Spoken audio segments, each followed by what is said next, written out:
when the very people employed to protect Americans leave thousands with bruised bodies, burned eyes, locked behind bars, tasting their own blood.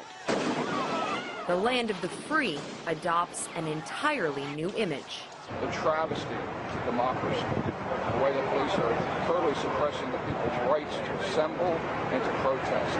And I joined the force to protect people's rights to assemble and protest, not to squash them. In recent months, U.S. police officers have made an enemy of those citizens using their freedom of speech to protest against corporate greed and corrupt politics. Today's breed of American law enforcement is dressed in riot gear and armed with heavy weaponry, body armor, flash bangs, tear gas, and lethal projectiles.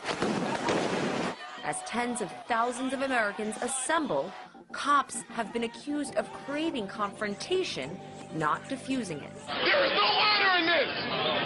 There is no honor in this! She's a journalist! A level of police brutality so bad, a former Marine sergeant couldn't stay silent. If you want to go fight, go to Iraq and Afghanistan!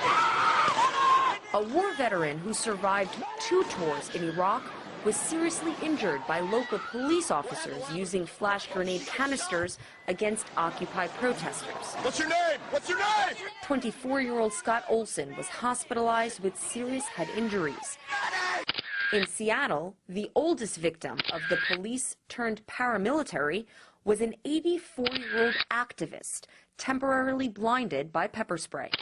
The United States, which bills itself as the pillar of international law and democratic freedoms, has consistently placed itself on the world stage as the self-appointed beacon of moral authority. We call upon the Iranian government to abide by the international obligations that it has to respect the rights of its own people. Instead of respecting the rights of his own people, Gaddafi chose the path of brutal suppression.